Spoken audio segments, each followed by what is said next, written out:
자, 여러분 안녕하세요. 오늘은 만성 콩팥병이란 무엇인가 그 정의에 대해서 말씀드리도록 하겠습니다. 자, 만성 콩팥병이란 게 뭐죠? 콩팥이 기능을 못하는 거죠. 그래서 옛날에 이제 만성 신부전이라고 했었는데 이게 이제 이제 콩팥이라고 해서 바뀌었어요, 이름이. 그래서 만성 콩팥병이라고 이제 부르게 됩니다. 이건 이제 거의 신장내과에서 독점적으로 보는 질환이죠. 뭔가 어떤 과에서 독점적으로 보는 질환이 있다는 건 되게 좋은 겁니다. 왜냐면 다른 과로 잘 안 가거든요. 그래서 겹치지가 않는다는 겁니다. 이 과에서는 이 환자풀은 그대로 이제 본인이 가져갈 수 있는 굉장히 큰 장점이 있습니다. 그래서 이제 뭐 여기저기 자리가 많이 나기도 해요. 의사들도요.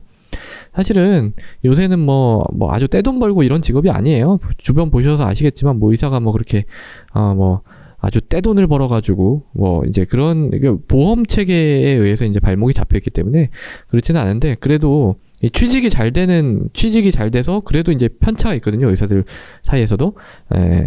왜 이 얘기를 하고 있는지 모르겠는데, 어쨌든 그런 이제 의사들의 직종에서도요, 이 신장내과는 의사를 구한다 이런 얘기가 이제 간혹 간혹이 아니라 꽤 자주 인공신장실이나 이런 데 근무할 분이 필요하니까 이렇게 뜹니다. 근데 저는 이제 신장내과를 전공하진 않았어요. 저는 이제 사실은 순환기내과를 이제 사실은 전임의를 하고, 그리고 이제 또 소화기내과 전임의를 또 했습니다. 그래서 저는 이제 사실 전문 분야를 굳이 따지자면 요 두 가지에 해당이 되겠고요. 약간 딴 길로 샜네요. 자, 그래서 만성 콩팥병 정의를 알아야 돼요, 우리가.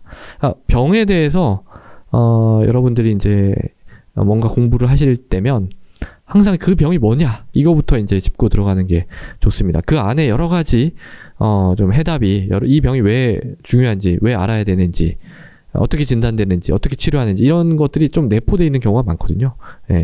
자, 그래서 이 만성 콩팥병은요, 우리나라 성인 9명 중에 1명입니다. 9명 중에 1명이 이 만성 콩팥병 환자라고 보시면 돼요. 되게 많죠. 그래서 반드시 좀 알아야 되는 병이고, 그리고 이제 이게 이게 병을 갖고 있어도 크게 불편하지 않을 수도 있잖아요. 근데 이거는 불편합니다.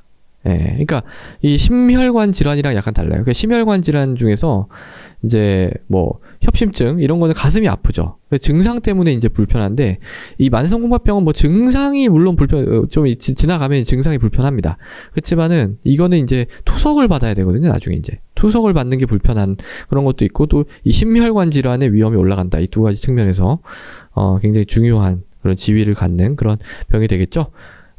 그래서 이 콩팥병이 무엇이냐, 이거에 대해서 말씀을 드리면 이렇게 얘기할 수 있어요. 어떤 원인이든 GFR이 이제 사구체 여과율입니다. 사구체 여과율. 그러니까 우리 몸에서 이제 노폐물을 걸러내야 될 거 아니에요? 그 노폐물을 걸러내는 이 체를 사구체라고 해요. 그 사구체가 얼마나 잘 펑션을 하느냐, 얼마나 잘 기능을 하느냐, 그걸 이제 측정하는 수치가 GFR인데요. 이 GFR이 60 미만으로 떨어지면 그게 이제 만성 신부전입니다. 근데 이게 일시적으로 떨어졌다 회복이 될 수도 있거든요. 그걸 이제 급성 신부전이 약간 그런 거에 해당이 되는데, 일시적으로 떨어졌다 회복이 되는 게 아니라 이게 3개월 이상 지속적으로 감소되어 있는 경우, 그러면은 이거는 그냥 만성 신부전이라고 볼 수가 있어요.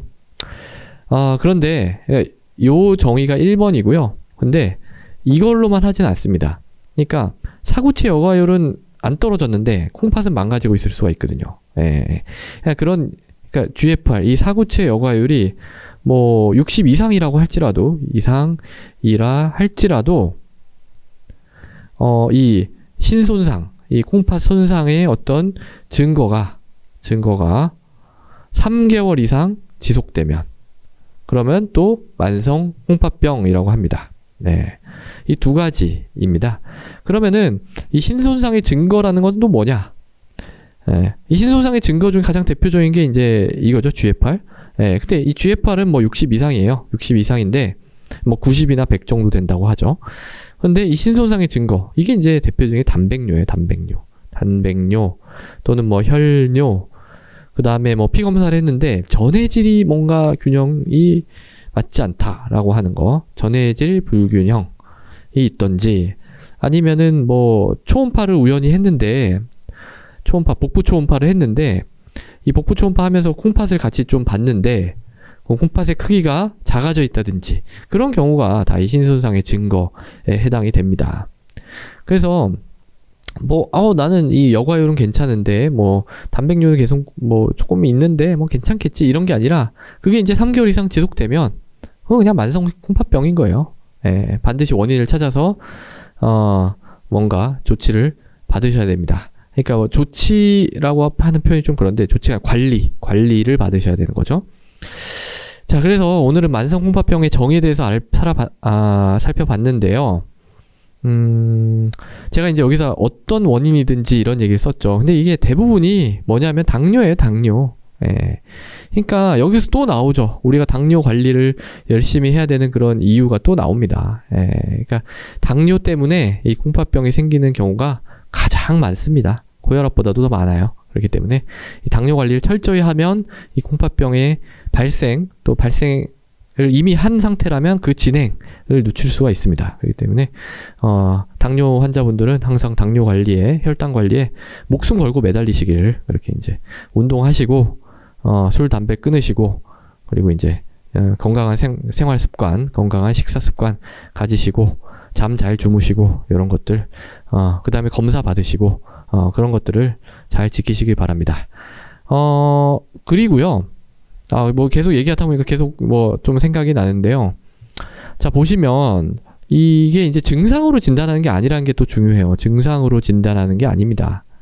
그러니까, 무슨 말이냐면, 자, 여기 보면 사구체 여과율 나왔죠. 그 다음에, 신소상의 증거는 제가 뭐라 했어요? 단백뇨, 혈뇨, 전해질, 불균형, 복부 초음파에서의 콩팥 크기 감소 이런 거라고 했잖아요. 근데 그런 거를 우리가 검사 안 하고 알 수 있나요? 사구체 여과율 여러분 검사 안 하고 알 수 있나요? 단백뇨, 혈뇨, 그거 그냥 소변 검사 안 하고 알 수 있나요? 모른단 말이에요. 그러니까 이건 검사를 무조건 해야지 알 수 있는 병이에요. 물론 증상도, 만성 콩팥병의 증상도 있긴 있어요. 요독증이라 그래가지고, 이제 노폐물을 잘 걸러내지 못하니까 우리 몸의 피 속에 노폐물들이 이제 쌓이면서 생기는 증상들이 나오는데, 예를 들면 그런 거죠. 구역질이 자꾸 난다든지, 밥맛이 없다든지, 머리가 아프다든지, 집중력이 떨어지고, 이런 건데, 그런 거는 굉장히 비특이적이거든요. 그러니까 이렇게 생각해보면 되죠. 구역질 난다고 해서 다 만성 콩팥병이냐? 그건 아니거든요. 그러니까 이거는 증상으로 진단하는 게 아니라 검사로 진단하는 것이고, 이 검사를 권고받았을 때, 이 만성 콩팥병이 의심돼서, 이렇게 검사를 꾸준히 이제 하라고 합니다. 당뇨 환자들 같은 경우에는. 그래서, 진행을 할 수가 있으니까, 제가 이제 환자분을 보면서 어떤 분들은 조금 간격을 짧게 하기도 합니다. 그럴 때 이제 제가 말씀드린 게, 이 만성 콩팥병이라는 게 그냥 검사 안 하고 알 수 있는 방법이 없다. 그렇기 때문에 이제 검사를 하셔야 되고, 특히 이제 소변 검사도 꼭 하셔야 된다라는 측면에 대해서 항상 얘기를 좀 드리면서 진료를 하고 있습니다. 자, 그래서 오늘은 만성 콩팥병의 정의에 대해서 말씀드렸고, 이제 주변의 여러 가지에 대해서 함께 말씀을 드렸습니다. 오늘도 경청해 주셔서 감사합니다.